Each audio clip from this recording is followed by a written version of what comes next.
आज हमने पढ़ना है चैप्टर नंबर 1 का लेक्चर नंबर 3। पता होगा आपको कौन सा पढ़ना है, तो कौन सा पढ़ना है? आयन। शुरू करते हैं। What is ion? Ion ion क्या है? आयन बेटा मैं आपको थोड़ा सा बता दूं।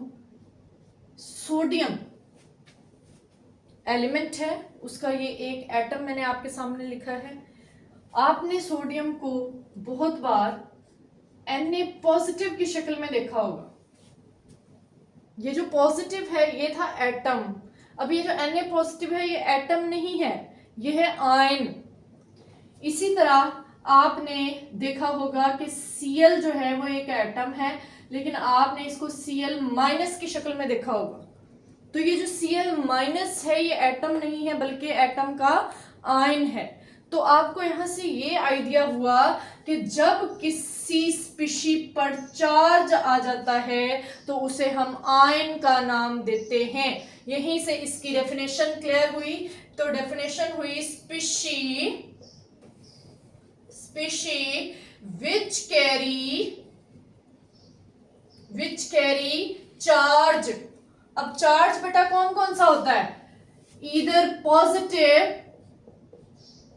ईदर पॉजिटिव और नेगेटिव चार्ज।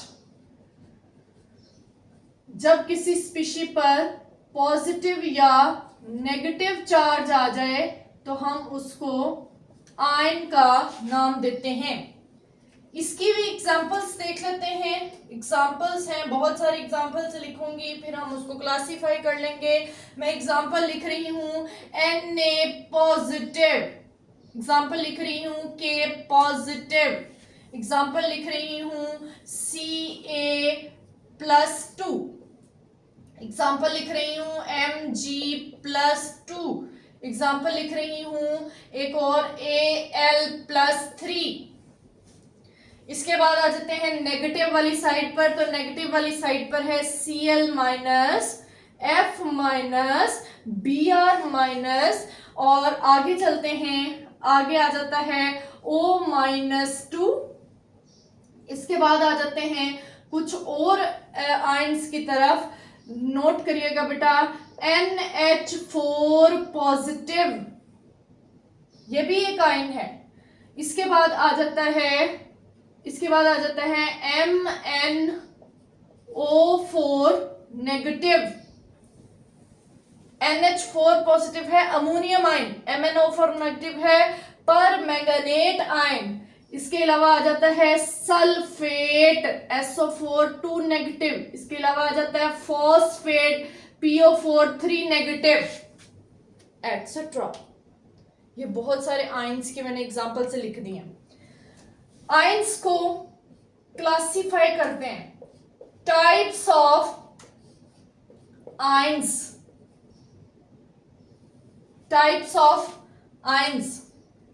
बेटा टाइप्स ऑफ आयंस कैसे पढ़ेंगे हम? एक पहले एग्जांपल लेते हैं सोडियम की। सोडियम के न्यूक्लियस में होते हैं 11 प्रोटॉन्स। तो जब ये न्यूट्रल होता है इसके पास 11 ही इलेक्ट्रॉन्स होते हैं। पहले शेल में 2 इलेक्ट्रॉन्स, दूसरे शेल में 8 इलेक्ट्रॉन्स, तीसरे शेल में ओनली 1 इलेक्ट्रॉन।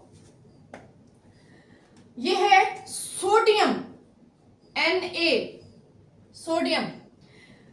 बेटा एक कॉन्सेप्ट है, बहुत इंपॉर्टेंट कॉन्सेप्ट है, octet rule.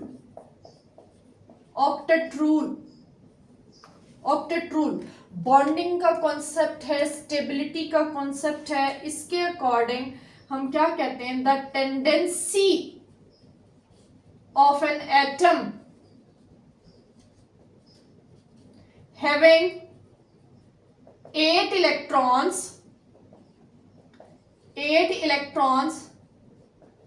in outermost shell, जिसे वैलेंस शेल भी बोलते हैं। बेटा वैलेंस शेल कहते हैं आउटर मोस्ट, सबसे बाहर वाला shell.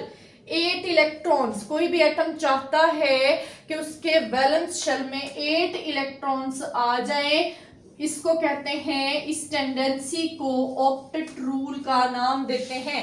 The most important octet rule, tendency of an atom having 8 electrons in valence shell, valence shell में 8 इलेक्ट्रॉन्स पूरे करना चाहता है। चलें जी आ जाए इधर। सोडियम की अगर हम बात करें तो सोडियम के वैलेंस शेल में कितने इलेक्ट्रॉन्स हैं? नोट करें, ओनली 1 इलेक्ट्रॉन, सिर्फ वैलेंस शेल में 1 इलेक्ट्रॉन। बेटा आप इसके पास स्टेबिलिटी गेन करने का या ऑक्टेट रूल को ओबे करने के दो पॉसिबिलिटीज हैं। एक ये है कि ये 7 इलेक्ट्रॉन्स कहीं बाहर से ले ले, एक इसके पास है 8 हो जाएंगे। या दूसरी पॉसिबिलिटी है अगर ये 1 इलेक्ट्रॉन लूज कर दे तो पहले वाला शेल खत्म हो जाएगा, इससे जो अगले वाला शेल है वो वैलेंस बन जाएगा और वैलेंस शेल में फिर कितने हो जाएंगे? 8 इलेक्ट्रॉन्स, ऑक्टेट रूल फॉलो हो जाएगा। क्या इजी है? 7 इलेक्ट्रॉन कोई देगा? नो, 7 इलेक्ट्रॉन बेटा इसे कोई नहीं देगा। तो इसके लिए क्या इजी है? ये 1 इलेक्ट्रॉन लूज कर दे। इट मीन्स 7 इलेक्ट्रॉन्स को गेन करना इजी नहीं है, बल्कि 1 इलेक्ट्रॉन को लूज करना इजी है। जब ये 1 इलेक्ट्रॉन लूज कर देगा, जब ये 1 इलेक्ट्रॉन लूज कर देगा तो जरा नोट करें ये क्या बन जाएगा? इसने 1 इलेक्ट्रॉन लूज कर दिया। अब ये कैसा बन जाएगा? ये इसका न्यूक्लियस अपनी जगह पर ही रहेगा, प्रोटॉन 11। ये इसका फर्स्ट शेल, ये इसका सेकंड शेल। फर्स्ट शेल में 2 इलेक्ट्रॉन्स, सेकंड शेल में 8 इलेक्ट्रॉन्स, थर्ड शेल में कितने हैं? कोई नहीं है। थर्ड शेल इलेक्ट्रॉन निकला तो थर्ड शेल भी रिमूव हो गया। अब बेटा ये भी सोडियम ही है, कोई नई चीज तो नहीं बनी, सोडियम ही है ना बेटा, सोडियम से सोडियम ही बनेगा, तो सोडियम से सोडियम है। क्वेश्चन अराइज होता है कि अब इसके ऊपर क्या डिफरेंस आएगा? जी बेटा एक होती है electron to proton ratio, proton to electron ratio ऐसे लिख लेते हैं। इसमें कितने प्रोटॉन्स हैं? 11। इलेक्ट्रॉन्स कितने हैं? 11। प्रोटॉन पर पॉजिटिव चार्ज होता है, इलेक्ट्रॉन पर नेगेटिव चार्ज होता है। 11 positive cancel the effect of 11 negative, तो सोडियम पर चार्ज क्या बचा? 0, कोई चार्ज नहीं है। अब आ जाते हैं जो अब स्पीशी एक और बनी है उसका, proton to electron ratio. Proton to electron ratio, इसके पास कितने प्रोटॉन हैं? बेटा प्रोटॉन तो चेंज नहीं होंगे, इलेक्ट्रॉन चेंज हुए हैं, अब है 10। बेटा 10 negative cancel the effect of 10 positive, बचा क्या? बचा क्या? एक पॉजिटिव एक्स्ट्रा बच रहा है, ऐसा ही है। वो एक पॉजिटिव हम इस सोडियम के सिंबल के ऊपर लगा देते हैं, जो ये रिप्रेजेंट करता है इसमें प्रोटॉन इलेक्ट्रॉन से ज्यादा है, या फिर इलेक्ट्रॉन एक लूज हो चुका है। तो ये इस तरह से आयन बनता है। अब ये जो पॉजिटिव चार्ज बना है लॉस ऑफ इलेक्ट्रॉन से, इसे नाम देते हैं कैटायन। कैटायन, ये मैंने आपको समझाया है कैटायन। अब हम चलते हैं कोई और एक स्पीशी ले लेते हैं, जैसे मैंने ले लिया क्लोरीन। उसके न्यूक्लियस में प्रोटॉन होते हैं 17, पहला शेल, दूसरा शेल, तीसरा शेल। पहले शेल में 2 इलेक्ट्रॉन्स, दूसरे शेल में 8 इलेक्ट्रॉन्स, 10 हो गए, 7 बच गए, और 7 इलेक्ट्रॉन वैलेंस शेल में आ जाएंगे। अब वैलेंस शेल में इसके कितने हैं? 7। इसके पास कितनी पॉसिबिलिटीज हैं? इसके पास पॉसिबिलिटी है ये 7 इलेक्ट्रॉन्स लूज कर दे, या सिर्फ और सिर्फ 1 इलेक्ट्रॉन गेन कर ले। तो क्या इजी है? लूज नहीं कर सकता बेटा, 7 इलेक्ट्रॉन लूज नहीं कर सकता, इतना इजी नहीं होता है। तो इसके लिए क्या इजी है, इसके लिए इलेक्ट्रॉन को गेन करना इजी है, लूज करना इजी नहीं है। अब इसने एक इलेक्ट्रॉन गेन कर लिया, जब गेन करेगा इसके वैलेंस में 8 इलेक्ट्रॉन्स हो जाएंगे, इसका ऑक्टेट रूल ओबे हो जाएगा। ठीक है, अब हम देखते हैं इसने एक इलेक्ट्रॉन गेन कर लिया तो क्या बन जाएगा, न्यूक्लियस, पहला शेल, दूसरा शेल, तीसरा शेल। प्रोटॉन कितने हैं, 17 ही हैं। पहले शेल में 2 इलेक्ट्रॉन, दूसरे शेल में 8 इलेक्ट्रॉन्स, तीसरे शेल में भी 8 इलेक्ट्रॉन्स हो गए हैं और ये ऑक्टेट रूल को ओबे कर गया है इस तरह से। अब इसमें भी ये बना है, ये था बेटा Cl, अब ये भी Cl ही है, देखते हैं चार्ज। इसकी प्रोटॉन टू इलेक्ट्रॉन रेशो निकालूं तो ये है 17 positive 17 negative, cancel the effect of each other, Cl के ऊपर कोई चार्ज नहीं है। अगर मैं इसकी इलेक्ट्रॉन टू प्रोटॉन रेशो निकालूं तो ये निकलेगा प्रोटॉन टू इलेक्ट्रॉन रेशो, इसमें 17 प्रोटॉन्स हैं लेकिन इलेक्ट्रॉन अब कितने हो गए हैं, 18 हो गए हैं। बेटा ये 17 positive cancel the effect of 17 negative, जो एक नेगेटिव एक्स्ट्रा बच रहा है वो इसके ऊपर लगा देते हैं Cl नेगेटिव। तो यूं Na से Na positive by loss of electron, Cl से Cl negative by gain of electrons. अब ये बन गया कि ये हो गया है। अब इसको नेगेटिव चार्ज वाले को नाम देते हैं एनाइन।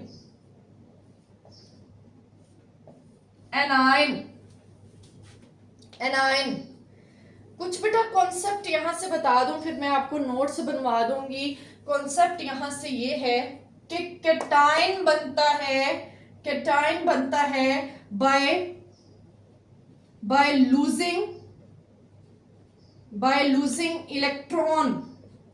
इलेक्ट्रॉन को लूज करने से, और एनाइन बनता है बाय क्या बेटा, बाय गेनिंग इलेक्ट्रॉन को गेन करने से बनता है एनाइन। एक पॉइंट ये हमने पढ़ लिया।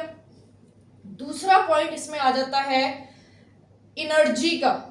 एनर्जी का क्या कॉन्सेप्ट है, चलें इससे पहले एक और आपको यहां पर बात बता दूं। बेटा ये हमने पढ़ा है एक पॉजिटिव +1 वाला, +2 भी होता है, +3 भी होता है। ये जो +2 +3 ये जो चार्ज है ये डिपेंड करता है number of electron lost. 1 electron lost तो 1 पॉजिटिव, 2 इलेक्ट्रॉन लॉस्ट तो 2 पॉजिटिव, 3 इलेक्ट्रॉन लॉस्ट तो 3 पॉजिटिव। इसी तरह 1 नेगेटिव का मतलब है 1 इलेक्ट्रॉन गेन। मैं आपको यहां पर लिख भी देती हूं, +1 का मतलब है 1 इलेक्ट्रॉन लॉस्ट, +2 का मतलब क्या हुआ, 2 इलेक्ट्रॉन लॉस्ट, +3 का मतलब क्या हुआ, 3 इलेक्ट्रॉन्स लॉस्ट। अब आ जाते हैं एनाइन की तरफ। एनाइन में -1 का क्या मतलब हुआ, -1 का मतलब हुआ 1 इलेक्ट्रॉन गेन। -2 का क्या मतलब हुआ, 2 इलेक्ट्रॉन गेन। -3 का मतलब 3 इलेक्ट्रॉन्स गेन होगा। एक ये पॉइंट आ गया। अगला पॉइंट है एनर्जी का। एनर्जी कौन सा थर्मिक प्रोसेस है ये, आइए देखते हैं। बेटा इलेक्ट्रॉन के ऊपर होता है नेगेटिव चार्ज, ये जो न्यूक्लियस है इसके ऊपर होता है पॉजिटिव चार्ज। इनकी आपस में एक फोर्स ऑफ अट्रैक्शन होती है। न्यूक्लियस की वैलेंस इलेक्ट्रॉन के ऊपर एक फोर्स ऑफ अट्रैक्शन होती है, इलेक्ट्रोस्टैटिक फोर्स ऑफ अट्रैक्शन, जो पॉजिटिव और नेगेटिव के दरमियान पाई जाती है। हमने इस इलेक्ट्रॉन को लूज करवाना है, उसके लिए पहले क्या करना पड़ेगा, पहले इस अट्रैक्शन को ब्रेक करना पड़ेगा। ठीक है, अट्रैक्शन को ब्रेक करने के लिए हमें बाहर से एनर्जी देनी पड़ेगी, बाहर से एनर्जी देनी पड़ेगी, एनर्जी एब्जॉर्ब करवानी पड़ेगी, तब वो फोर्स ऑफ अट्रैक्शन ब्रेक होगी और इलेक्ट्रॉन लॉस्ट हो जाएगा। बेटा जब बाहर से एनर्जी देनी पड़ती है तो ऐसे प्रोसेस को एंडोथर्मिक प्रोसेस का नाम देते हैं। आपने ये सुना हुआ होगा endothermic. Thermic, endo means enter और थर्मिक लफ्ज आया है एनर्जी से, एनर्जी एब्जॉर्ब करवानी पड़ती है, एंडोथर्मिक। आ जाते हैं अब यहां एनर्जी का क्या तरीका है। बेटा एक इलेक्ट्रॉन हम बाहर से ला रहे हैं, बाहर से गेन करवा रहे हैं, क्या करना है कि ये तब गेन होगा जब न्यूक्लियस और बाहर वाले इलेक्ट्रॉन के दरमियान फोर्स ऑफ अट्रैक्शन डिवेल्प हो जाएगी, बन जाएगी। और फोर्स ऑफ अट्रैक्शन जब बनती है तो स्टेबिलिटी आती है और extra amount of energy release हो जाती है। जैसे हम कहते हैं bond formation is exothermic, bond formation needs energy exothermic. तो यहां पर भी एक फोर्स ऑफ अट्रैक्शन डिवेल्प हो रही है, सो यहां पर एनर्जी जो है एनर्जी रिलीज हो जाएगी, ये एनर्जी रिलीज हो जाएगी, एनर्जी रिलीज होगी। और जब किसी प्रोसेस में एनर्जी रिलीज होती है तो हम उसे कहते हैं एक्सोथर्मिक प्रोसेस। एक्सोथर्मिक, एक्सो लफ्ज आया है एग्जिट से, थर्मिक लफ्ज आया है एनर्जी से, एनर्जी क्या हो रही है, एग्जिट हो रही है। बट यहां पर एक बहुत इंपॉर्टेंट कॉन्सेप्ट नोट कर लें, ओनली यूनिनेगेटिव आयन की फॉर्मेशन एक्सोथर्मिक होती है, इसके अलावा एक्सोथर्मिक नहीं होते। मीन जब फर्स्ट इलेक्ट्रॉन गेन होता है तो एनर्जी रिलीज होती है, सेकेंड इलेक्ट्रॉन गेन पर एनर्जी रिलीज नहीं होगी, इसको हम लेटर ऑन एक्सप्लेन करेंगे। तो एक्सोथर्मिक की प्रोसेस है ओनली यूनिनेगेटिव आयन की फॉर्मेशन। अब अगला जो है उसके बाद हम नोट्स की तरफ आएंगे। लास्ट कॉन्सेप्ट हम यहां से देख लेते हैं। बेटा आपने एक चीज याद रखनी है, लियो रॉयर्स गर्ज। लियो कहते हैं शेर को, रॉयर्स धाड़ता है, गर्जदार आवाज में धाड़ता है शेर। लियो बहुत सारे बच्चों का होगा ये स्टार लियो, तो हैप्पी हो जाए शेर के बच्चे लियो। बेटा लियो है L for loss, E for electron, O for oxidation. तो loss of electron oxidation process है। एक और पॉइंट हमारे पास आ गया कि कैटायन की फॉर्मेशन ऑक्सीडेशन होती है, ऑक्सीडेशन। अब आ जाते हैं गर्जदार आवाज में, G for gain, E for electron और आर फॉर रिडक्शन। तो गेन ऑफ इलेक्ट्रॉन क्या होता है, रिडक्शन होता है। तो गेन ऑफ इलेक्ट्रॉन किस में होता है, एनायन की फॉर्मेशन में gain of electron reduction process है, रिडक्शन प्रोसेस। अब अगला पॉइंट ये है, अगला पॉइंट के बेटा साइज पर जरा गौर कर ले, फिर हम इसको नोट्स बनाने की तरफ जाएंगे, रेस कर देंगे। साइज देख लें, सोडियम के साइज में और सोडियम पॉजिटिव के साइज में क्या डिफरेंस है। सोडियम का साइज बड़ा है और सोडियम पॉजिटिव का साइज छोटा है, क्योंकि यहां पर एक शेल रिमूव हो चुका है। ठीक है, इतनी बात याद रह जाएगी। इसका साइज बड़ा है, इसका साइज छोटा है। इसी तरह अगर हम एनाइन की बात करें तो एनाइन में एटम जो पेरेंट एटम होता है उसका साइज छोटा होता है और एनाइन का साइज बड़ा होता है। क्यों बेटा? क्योंकि पहले ही इलेक्ट्रॉन्स नेगेटिवली चार्ज्ड हैं, एक दूसरे को रिपेल कर रहे होते हैं। जब एक और इलेक्ट्रॉन बाहर से आता है तो उन्हें बर्दाश्त नहीं होता और वो उसको ज्यादा रिपेल करते हैं। ज्यादा रिपेल करने के चक्कर में दूर जाते हैं और दूर जाने से साइज बड़ा हो जाता है। तो साइज का याद रखिएगा, साइज जो है एनाइन का साइज ग्रेटर होता है किससे? अपने पेरेंट एटम से। और जो कैटाइन है उसका साइज हमेशा स्मॉलर होता है किससे? अपने पेरेंट एटम से। तो ये था कॉन्सेप्चुअल पॉइंट ऑफ व्यू से आयन। अब हम इसके नोट्स बनाने की तरफ जाएंगे। इसको बेटा आप इसको नोट कर लें, इसका स्क्रीनशॉट लेना है तो स्क्रीनशॉट ले लें। स्क्रीनशॉट ले लिया चलेंगे। ओके, अब हम इसको नोट्स बनाने की तरफ जाते हैं। नोट्स कैसे बनाएंगे? नोट्स बना रहे हैं ना, नोट्स बनाते रहना है बेटा। नोट्स बनाएंगे तो आपको इसका फायदा होगा। सारा कॉन्सेप्चुअल पॉइंट ऑफ व्यू से हमने सारे पॉइंट्स क्लियर कर लिए हैं। अब हम आते हैं डिफरेंशिएट। तो हमें पता चला आयन की दो टाइप्स होती हैं, एक होता है कैटायन और दूसरा होता है anion. Cation and anion differentiate की फॉर्म में पढ़ लेते हैं बेटा। कैटायन क्या होता है? कैटायन ऐसी species which carry positive charge, जिस पर पॉजिटिव चार्ज होगा उसे कैटायन कहेंगे। और एनायन ऐसी स्पीशी विच कैरी कौन सा charge? Which carry negative charge is called anion. अगली चीज की तरफ आ जाते हैं। ये था पॉइंट नंबर 1, पहला डिफरेंशिएट का पॉइंट। दूसरा सेकंड पॉइंट क्या है?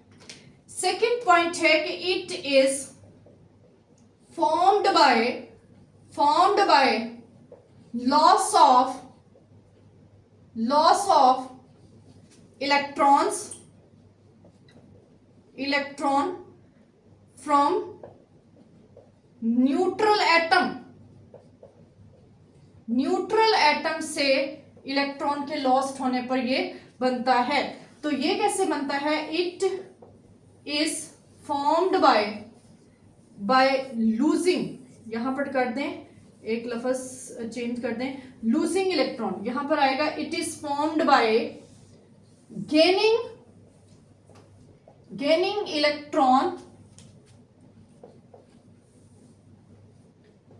electron from in neutral atom जब इलेक्ट्रॉन्स को गेन करता है। ये हो गया सेकंड डिफरेंशिएट का पॉइंट। थर्ड पॉइंट है इनकी जनरल रिप्रेजेंटेशन। कोई ए स्पीशी है वो ए पॉजिटिव कब बनती है? जब इलेक्ट्रॉन लूज हो जाता है। कोई बी स्पीशी है वो बी नेगेटिव कब बनती है? जब इलेक्ट्रॉन गेन हो जाता है। ये है इनकी जनरल रिप्रेजेंटेशन। अगला पॉइंट आ जाता है, अगला पॉइंट है बेटा थर्ड पॉइंट, और वो ये है जो मैं आपको पहले समझा चुकी हूं कि जो +1 +2 चार्ज है या -1 -2 चार्ज है वो क्यों आता है? चले आए चेक करते हैं। इट में carry +1 +2 +3 charge depending upon the number of electrons lost by atom ने कितने इलेक्ट्रॉन लॉस्ट किए? इसी तरह इट में carry -1 -2 charge depending upon the number of electrons gained by the atom ने कितने इलेक्ट्रॉन्स गेन किए। ये हो गया थर्ड पॉइंट। फोर्थ पॉइंट क्या है? It is an oxidation process. ये मैंने बता दिया है लियो से, ऑक्सीडेशन प्रोसेस। तो यहां क्या आ जाएगा? ये कौन सा प्रोसेस था? It is a reduction process. ये हो गए 4 पॉइंट्स हो गए। अब फिफ्थ पॉइंट आ जाता है एनर्जी वाला। एनर्जी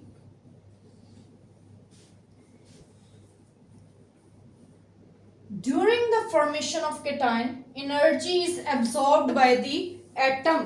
वो हमने डिस्कस कर लिया, क्यों वो इलेक्ट्रोस्टैटिक फोर्स ऑफ अट्रैक्शन को ब्रेक करना पड़ता है, दिस एंड दैट। तो ये है it is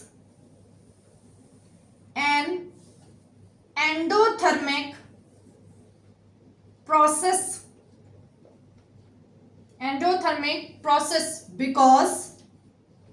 because energy is required किस लिए? To remove an electron. उधर क्या आ जाएगा वो मैंने आपको डिटेल से एक्सप्लेन किया है। The formation of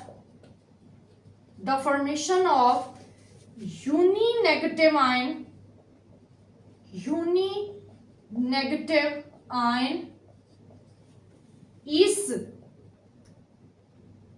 an exothermic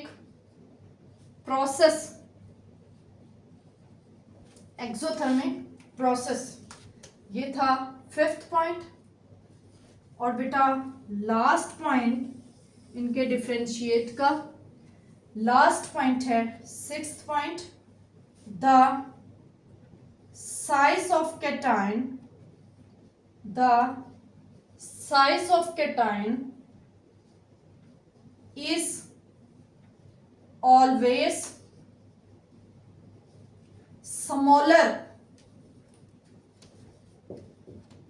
smaller than its parent atom। और इधर क्या आ जाएगा? Size of anion is always greater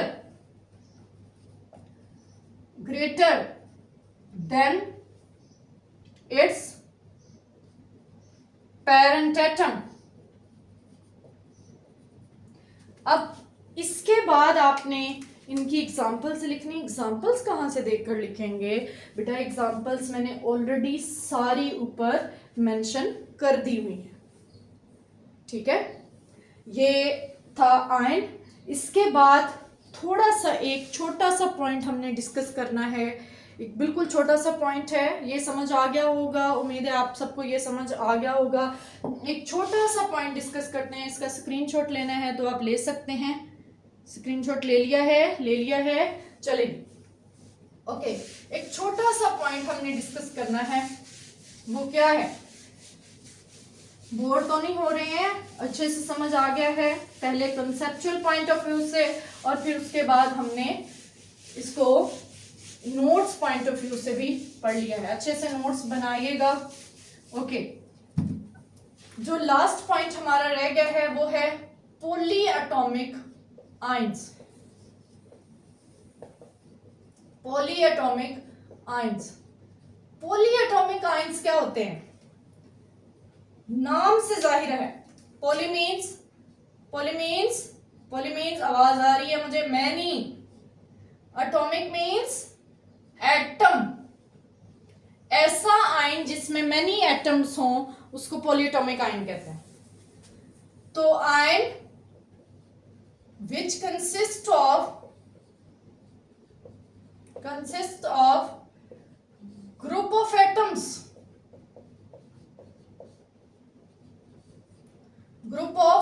atoms, is called polyatomic ions, means एक से ज्यादा एटम होते हैं इसमें। For example NH4 positive, MnO4 negative, फिर आ जाता है SO4 2 नेगेटिव, PO4 -3 एटसेट्रा।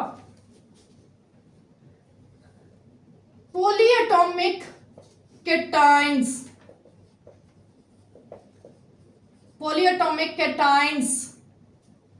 अभी ऊपर देखें एग्जांपल्स में कुछ पॉजिटिव चार्ज वाले हैं, कुछ नेगेटिव चार्ज वाले हैं। ऐसे ग्रुप ऑफ एटम्स वाले आयन जिस पर पॉजिटिव चार्ज हो उन्हें पॉलीएटॉमिक कैटाइंस कहते हैं। They carry positive charge.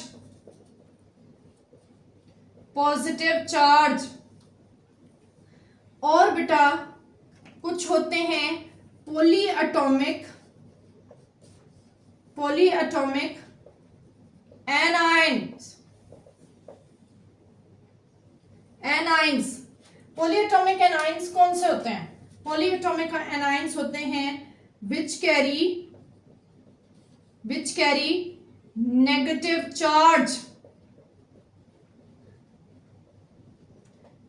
Charge in पर होता है। अब अगला पॉइंट जो है वो हमने यहां से देखना है। बेटा अगर एग्जांपल से आप नोट करें तो कौन सी एग्जांपल ज्यादा है, पॉजिटिव वाली ज्यादा है या नेगेटिव वाली?